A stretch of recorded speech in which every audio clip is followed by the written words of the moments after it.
Hi friends. நான் வந்து இந்த வீடியோவில் வந்து நான் எப்படி வந்து ஜிஆர்டி எதுக்களிப்பு அல்சர் இந்த பிரச்சனையிலேருந்து வெளிவந்தேன் அப்படிங்கிறத வந்து நான் சொல்லியிருக்கேன். காலையில் என்ன சாப்பிடணுங்கிறத என்னோடய வீடியோ பிடிச்சிருந்துச்சுன்னா கண்டிப்பாக ஷேர் பண்ணுங்கள். யாருக்குனாலும் ஒருத்தவங்களுக்கும் யூஸ்ஃபுல்லாக இருக்கும். வீடியோக்குள்ளே போய் நான் என்ன சொல்லியிருக்கேங்கிறத வந்து அப்படியே ஃபாலோ பண்ணுங்கள். நான் 2 நாளாகவே நான் எப்படி ஆசிட் ரிஃப்ளெக்ஸு அல்சரு இந்த மாதிரி கயிறு சம்மந்தப்பட்ட பிரச்சனையிலேருந்து நான் வெளியில் வந்தேன் அப்படிங்கிறத வந்து நான் உங்களுக்கு சொல்லியிருந்தேன். இப்போ வந்து நான் மார்னிங் எந்திரிச்சோடனே என்ன சாப்பிடணும் அப்படிங்கிறத சொல்கிறதுக்கு தான் நான் இந்த வீடியோ வந்து எடுக்கிறேன். நான் என்ன சாப்பிட்டேங்கிறத வந்து உங்களுக்கு சொல்லிடுறேன். நான் ஒரு நாள் காலையில் என்ன பண்ணுவேன் அப்படின்னா கத்தாழை சாப்பிடுவேன். ஒரு நாள் கத்தாழை சாப்பிடுவேன். கத்தாழை வந்து பார்த்திங்கன்னா பொதுவாகவே நம்ம வயிற்றில் நீங்கள் சாப்பிட்டு பாருங்கள், உடனே சாப்பிடும்போது நம்ம வயிற்றுக்கு ஒரு சில்லுன்னு ஒரு எஃபெக்ட் கிடைக்கும். உள்ள உள்சுவர் எல்லாமே நம்மளுக்கு அந்த புண்ணு இருந்துச்சு அப்படின்னா உடனே வந்து சரி பண்ணும். கத்தாழைக்கு வந்து அவ்வளோ ஒரு பெனிஃபிட் இருக்குது. அதனால் நான் எந்திரிச்சோடனே கத்தாழை சாப்பிடுவேன். எப்படின்னா நிறைய சாப்பிட மாட்டேன். எனக்கு வந்து சளி பிடிச்சிக்கிற ப்ராப்ளம் இருக்கிறதுனால நிறைய சாப்பிடாம ஒரு பாதி கத்தாழை இல்லை ஒரு பீஸு அந்த மாதிரி தான் சாப்பிடுவேன். அதை போட்டு தண்ணியோடு நல்லா ஒன்று நீராகாரத்தில் கரைச்சி குடிப்பேன், இல்லை அப்படின்னா நல்லா மிக்சியில் போட்டு அரைச்சிட்டு அதுக்கப்புறம் தான் குடிப்பேன். அதுக்கப்புறம் என்ன பண்ணுவேன் அப்படின்னா அடுத்த நாள் வந்து பழைய சாப்பாடு வந்து நம்ம முன்னாடியே வச்சுருப்போம் இல்லையா. நாளே நான் வந்து இல்லை நான் மறுநாள் காலையில் பழைய சாப்பாடு தான் குடிக்க பக்கத்து வீட்டில் கூட வாங்கி கொடுத்துருவேன். ஏன் அப்படின்னா எனக்கு வந்து ரொம்ப கஷ்டமாக இருக்கும். நான் வந்து ரொம்ப ஃபீல் பண்ணேன். எனக்கு இந்த மாதிரி பிரச்சனை இருக்கும்போது ரொம்ப நான் கஷ்டப்பட்டேன். அதனால் பழைய சாப்பாடு உப்பு கொஞ்சோண்டு போட்டு அந்த கஞ்சியோடு கரைச்சி காலைல எந்திரிச்சோடனே கொடுத்துருவேன். டீ காஃபியை வந்து நான் விட்டுட்டேன். எப்போவுமே சாப்பிட மாட்டேன். ஏன்னா எனக்கு அதில் ரொம்ப ப்ராப்ளம் வந்ததுனால நான் சாப்பிட்றதில்ல. 2 நாள் வந்து வாரத்தில் 2 நாள் இதை சாப்பிடுவேன். அடுத்த 2 நாள் என்ன சாப்பிடுவேன் அப்படின்னா ஒரு நாள் வந்து பூசணிக்காய் ஜூஸ் குடிப்பேன். பூசணிக்காய் ஜூஸ்னால் அதே மாதிரி தான், அதுவும் 1 டம்ளர் 2 டம்ளர் அந்த ஆர்வ கோளாறில் மட்டும் பண்ணிடவே கூடாது. அதெல்லாம் ரொம்ப கூலிங்கான ஐட்டம். அதனால் எப்படின்னா ஒரு 1/4 டம்ளரு ஒரு 100 ml அந்த மாதிரி தான் குடிப்பேன் பூசணிக்காய் ஜூஸ். அதுக்கப்புறம் என்ன பண்ணுவேன் அப்படின்னா அடுத்த நாள் வந்து பப்பாளி பழம் வந்து பொதுவாகவே விட்டமின் ஏ வந்து அதிகம் இருக்கும் பப்பாளி பழத்தில். பப்பாளி பழம் நார்மலாகவே வந்து ஒரு காலையில் வெறும் வயிற்றில் சாப்பிடக்கூடிய ஒரு பழத்துலேயே நல்ல பழம் அப்படின்னா பப்பாளி பழம் தான்.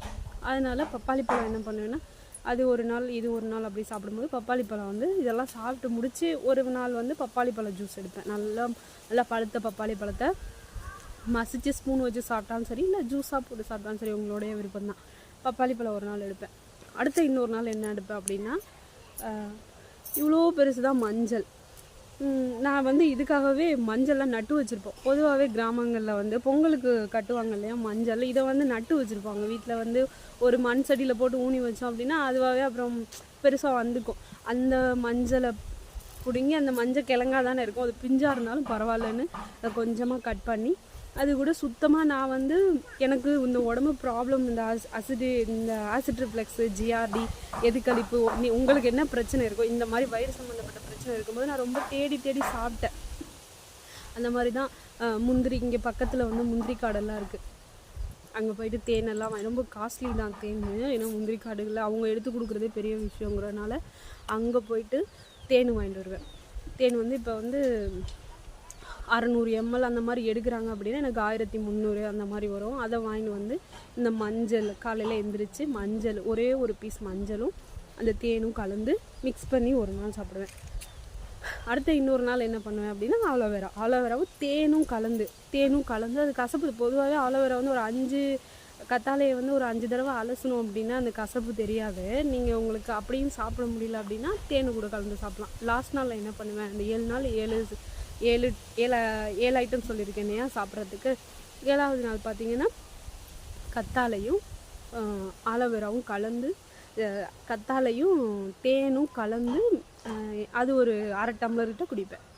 இந்த மாதிரி தான் நான் குடிச்சு காலைல எந்திரிச்ச உடனே இது தான் பண்ணுவேன். ஏன்னா நான் டீ காஃபி இல்லை சில பேருக்கு வந்து டீ காஃபி குடிச்சு பழகிருப்பீங்க நல்லா. அவங்க என்ன பண்ணுறீங்க அப்படின்னா காலைல எந்திரிச்ச உடனேயே ஒரு 1/2 டம்ளர் சுடுதண்ணி கொஞ்சம் வாமாக ரொம்ப கொதிக்க ஊற்றிடாம கொஞ்சம் வாமாக குடிங்க. அப்போ வந்து உங்களுக்கு அந்த ஃபீல் வந்து சரி ஓகே நம்ம பாடிக்கு வந்து சூடாக ஒன்று கொடுத்துட்டோம், நம்ம ஃப்ரெஷ்ஷாக அந்த மாதிரி வேலை பார்க்கலாம் அப்படின்னு நினைக்கிறவங்க வந்து இதை ட்ரை பண்ணலாம்.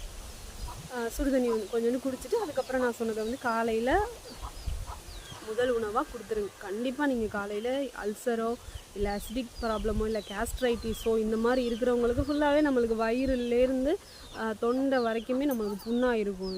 எங்கிட்ட ஒரு பக்கம் புண்ணாகி நம்மளுக்கு நிறைய விதமான பக்க விளைவுகளை கொடுக்கும். ஸோ வந்து நீங்கள் இந்த மாதிரி ஃபாலோ பண்ணுங்கள், கண்டிப்பாக ஃபாலோ பண்ணுங்கள். என்னோடய வீடியோ பார்க்குறவங்க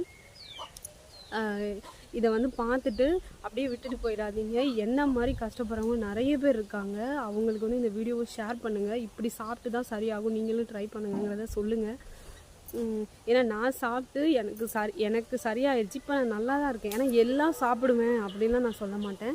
எல்லாமே ஏன்னா எனக்கு மறுபடியும் அந்த பிரச்சனை வந்து ஒவ்வொரு தலைவலியாக இருக்கும். வந்து நம்ம தொண்டையில் இங்கே நின்றுக்குது அப்படின்னா நம்ம என்ன பண்ண முடியும்? அது அந்த பிரச்சனை எனக்கு வந்து முன்னாடியே வராமல் இருக்கிறதுக்கு தான் நான் யோசிப்பேன்.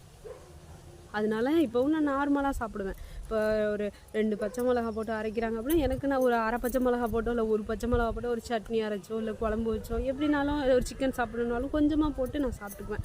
ஏன்னா அப்படி தான் என்னையை நான் பார்த்துக்கிட்டேன். இந்த வீடியோ பிடிச்சிருந்தது அப்படின்னா நீங்கள் லைக் பண்ணுறது ஷேர் பண்ணுறது ஒரு பக்கத்து இருந்தாலும் கண்டிப்பாக வந்து உங்களுக்கு தெரிஞ்சவங்க இந்த மாதிரி சொல்லுவாங்க. நிறைய டேப்லெட்ஸ் எல்லாம் போடுறவங்க இருப்பாங்க. இப்போ வந்து ஒமிடி யூஸ் பண்ணுவாங்க செரிமானத்துக்கு. அதுக்கப்புறம் ப்ரோட்டான் பம்புன்னு சொல்லிட்டு ஒரு டேப்லெட் போடுவாங்க. அப்புறம் ஆண்டாசிட் நிறையா எடுப்பாங்க. அவங்களுக்கெல்லாம் வந்து அவங்க எடுத்துக்கிட்டே இருந்தாலும் மார்னிங் வந்து இந்த மாதிரி ஃபுட்டை வந்து கண்டிப்பாக எடுக்க சொல்லுங்கள். உங்களுக்கு தெரிஞ்சவங்களுக்கும் நீங்கள் சொல்லுங்கள் இந்த வீடியோ பார்க்குறவங்க. அடுத்த வீடியோவில் என்ன அப்படின்னா மார்னிங் வந்து என்ன ஃபுட்டு இந்த மாதிரி காலையில் எம்டி ஸ்டமக்கில் நம்ம இந்த மாதிரி லிக்யூட் ஐட்டம் இல்லை சாப்பாடு பழைய கஞ்சி இந்த மாதிரி சாப்பிட்டதுக்கப்புறம் மார்னிங் என்ன சாப்பிடலாம் அப்படிங்கிறத வந்து நான் அடுத்த வீடியோவில் போஸ்ட் பண்ணுறேன். நன்றி, வணக்கம்.